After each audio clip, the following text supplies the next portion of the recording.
রাইসা বেগম ঘড়ির দিকে তাকিয়ে দেখে 9:30 বাজে। কাজের বুয়াকে ডেকে বলল, রহিমা নাস্তা রেডি হয়েছে? রহিমা বলল, জি, নাস্তা রেডি হয়ে গেছে। রাইসা বেগম বলল, নাস্তা টেবিলে সাজিয়ে বড় সাহেবকে 1 কাপ চা দিয়ে আয় রুমে।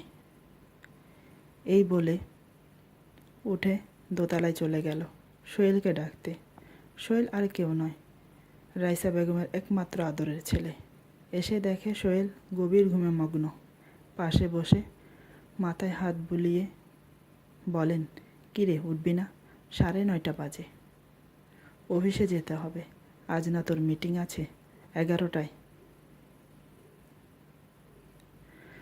মায়ের পরশ পেয়ে সোহেল উঠে বসে বলল, গুড মর্নিং মা, তুমি যাও, আমি আসছি। এই বলে ফ্রেশ হতে ওয়াশরুমে চলে গেল। কিছুক্ষণ পরে ওয়াশরুম থেকে বেরিয়ে রেডি হয়ে নিচে ডাইনিং টেবিলে এসে বসল। রাইসা বেগম ছেলেকে নাস্তা দিয়ে নিজেও নাস্তা নিয়ে খেতে থাকে। সোহেল বলল, বাবা কোথায়? রাইসা বেগম বলল, রুমে বসে নিউজ পড়ছে। সোহেল বলল, এখনও কি আমার উপর রেগে আছে? রাইসা বেগম বলল, মনে হয় রেগে আছে। সোহেল বলল, মা তুমি বাবাকে বোঝাও প্লিজ। রাইসা বেগম একটু গম্ভীর হয়ে বলল, তোর বাবার সাথে আমিও সহমত, উনি ভুল কিছু বলছেন না। সোহেল বলল, মা তোমরা যেটা চাইছো সেটা আমার পক্ষে সম্ভব না। রাইসা বেগম বলল, কেন সম্ভব নয়? আমাদের চাওয়া পাওয়ার কি কোনো দাম নেই? কেন বুঝতে পারছিস না? তোর বাবার বয়স হয়েছে, তোকে সুখী দেখতে চায়, এটা কি অন্যায়? সোহেল বলল, তোমরা আমাকে যতই বলো, আমি কিন্তু বিয়ে করব না। আমি তোমাদেরকে অনেক ভালোবাসি। বাইরের একটা মেয়ে এসে তোমাদেরকে অবহেলা করবে, অপমান করবে, সেটা আমি সহ করতে পারবো না। রাইসা বেগম বলল, এটা তোর ভুল ধারণা।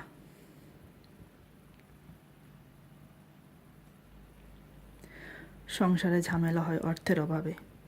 আলহামদুলিল্লাহ আমাদের সবই আছে।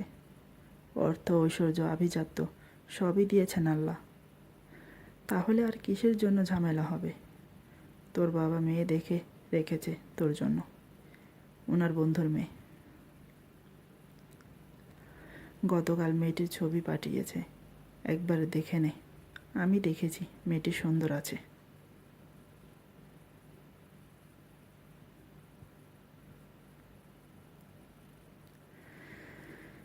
মাকে আর কথা বলতে দিল না। তার আগে সোহেল বলল, মা ক্ষমা করো আমাকে, আমি কোনো ছবি দেখতে চাই না।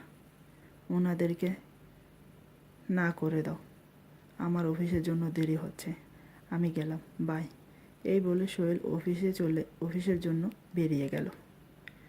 আজিজ চৌধুরীর দ্বিতীয় পক্ষের ছেলে সোহেল। প্রথম স্ত্রী আয়শা ক্যান্সারে মারা যায়। তারপরে ফ্যামিলির চাপে দ্বিতীয় বিয়ে করেন। প্রথম স্ত্রী সন্তান ছিল না, কোনো সন্তান ছিল না। দ্বিতীয় বিয়ের 5 বছর পরে সোহেল জন্ম হয়, তাও আবার ডাক্তার কবিরাজ করে। তাই ছেলেকে চোখে হারান তিনি। খুব ভালোবাসেন। আজিজ চৌধুরী বয়স 65 পেরিয়ে গেছে। আগের মতো আর বিজনেস সামলাতে পারেন না, তাই ছেলেকে সব কিছু বুঝিয়ে দিয়েছেন। এখন তিনি ছেলেকে সাংসারিক দেখতে চান। বিয়ের জন্য অনেক মেয়ে দেখেছেন, কিন্তু ছেলে কোনোভাবেই রাজি হয় না। ওর একটাই কথা, আজকাল মেয়েরা শ্বশুর শাশুড়িদের সহ করতে পারে না।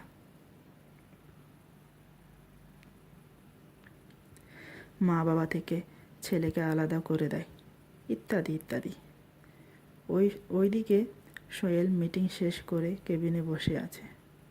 চেয়ারে হেলান দিয়ে একটা কলম হাতে নিয়ে ঘোরাচ্ছে আর ভাবছে মা বাবার কথা। এতদিন তো শুধু বাবা বলে এসেছে। আজ মাও বাবার পক্ষ নিয়ে কথা বলছে। কি করে বোঝাবে? কিছুই মাথায় আসছে না।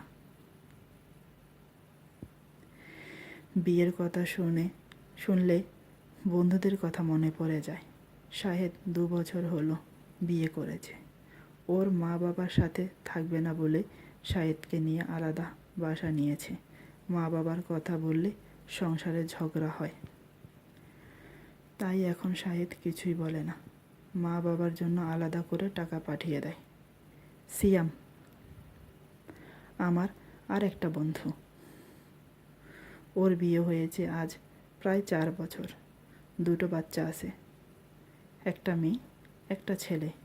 সিয়ামের বউ ওর মা বাবার সাথে থাকতে চায় না, তাই গ্রামের বাড়িতে পাঠিয়ে দিয়েছে। শুধু তাই নয়, কোনো টাকা পয়সাও দিতে দেয় না। সিয়াম চুরি করে মা বাবার জন্য টাকা পাঠায়। ভাবনায় ছেদ পড়ল পিয়নের ডাকে। পিয়ন বলল, স্যার, আপনার বন্ধু শাহেদ এসেছে, পাঠিয়ে দেব?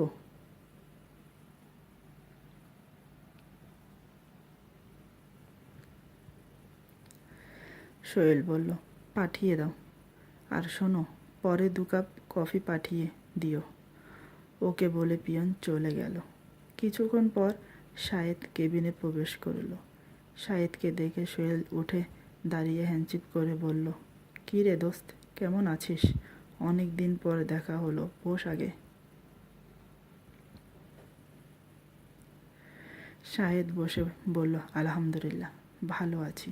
তুই কেমন আছিস? সোহেল বলল, ভালো আছি। আঙ্কেল আন্টি কেমন আছে?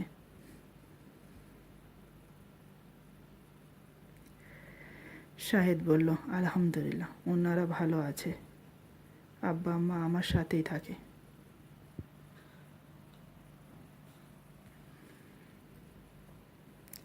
সোহেল একটু অবাক হয়ে বলল, তাই নাকি?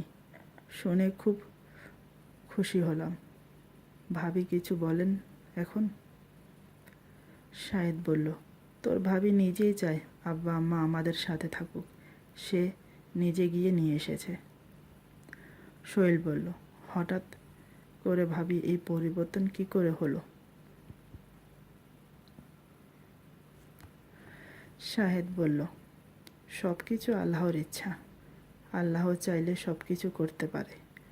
তোর ভাবি এখন 5 ওয়াক্ত নামাজ পড়ে, কোরআন পড়ে, আমার মা বাবার যত্ন নেয়। আগের মতো আমার সাথে আর ঝগড়া করে না। এই সব কিছু আল্লাহর মেহেরবান। আল্লাহর শুকরিয়া আদায় করলেও শেষ হবে না।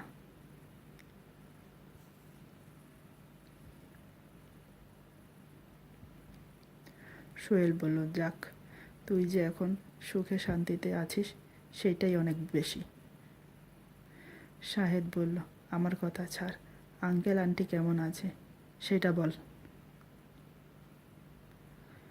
সোহেল বলল, ওনারা সবাই ভালো আছে, ভালো নেই শুধু আমি। শাহেদ অবাক হয়ে বলল, তোর আবার কি হলো? কোনো প্রেম রোগে হয়েছে নাকি? সোহেল বলল, মজা করছিস? মা বাবা দুজনেই চায় আমি বিয়ে করি। শাহেদ বলল, এটা তো সুখবর। কবে করছিস বিয়ে? সোহেল বলল, আমি এখন বিয়ে করতে চাই না, কিন্তু মা বাবা শুনতে রাজি না। আজ তো বাবার বন্ধুর মেয়ের ছবি ঘরে নিয়ে এসেছে। শাহেদ বলল, তাই নাকি? মেয়েটা দেখতে কেমন? সোহেল বলল, জানি না কেমন, আমি দেখিনি। এরই মাঝে পিয়ন কফি আর পানি বোতল নিয়ে এসে হাজির। এখন লাঞ্চ টাইম। কফি এগিয়ে দিয়ে বলল, স্যার, দুপুরের খাবার নিয়ে আসি? সোহেল কিছু বলতে যাবে, তার আগে শাহেদ বলল, দুপুরের খাবার লাগবে না, তোমার স্যার আজ আমার বাসায় লাঞ্চ করবে। এই বলে পকেটে থেকে 500 টাকা একটা নোট বের করে পিয়নের হাতে দিয়ে বলল, এটা তুমি রাখো। পিয়ন শুক্রিয়া বলে বিদায় নিল। পিয়ন চলে যাওয়ার পর সোহেল বলল, কি ব্যাপার, আজ বাড়িতে পার্টি আছে নাকি?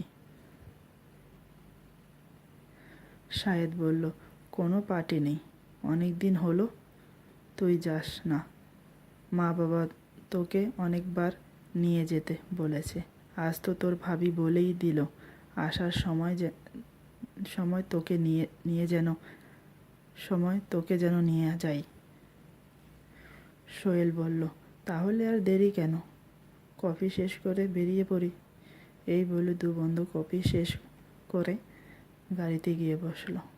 সিট বেল্ট লাগিয়ে শাহেদ বলল, খিলগাঁও বাজার বাটা মার্কেটের সামনে গাড়িটা থামাস, দরকার আছে একটু।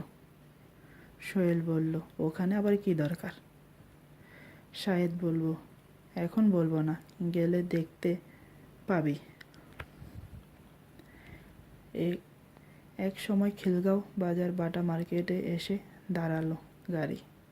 মার্কেটের বাইরে দাঁড়িয়ে ছিল সিয়াম। সিয়ামকে দেখে সোহেল বলল, আরে ওই দেখ, সিয়াম দাঁড়িয়ে আছে। শাহেদ বলল, আমি ওকে এখানে ওয়েট করতে বলেছি। এই বলে শাহেদ সিয়ামকে ইশারা করে ডাকল। সিয়াম দেখতে পেয়ে এগিয়ে এলো। গাড়িতে বসে তিন বন্ধু অনেক গল্প করে। এক সময় শাহেদের বাসায় পৌঁছে যায় ওরা।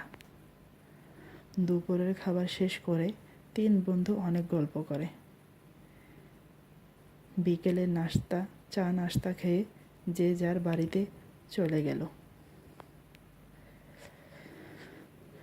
সোহেল বাসায় এসে পৌঁছায় সন্ধ্যায়।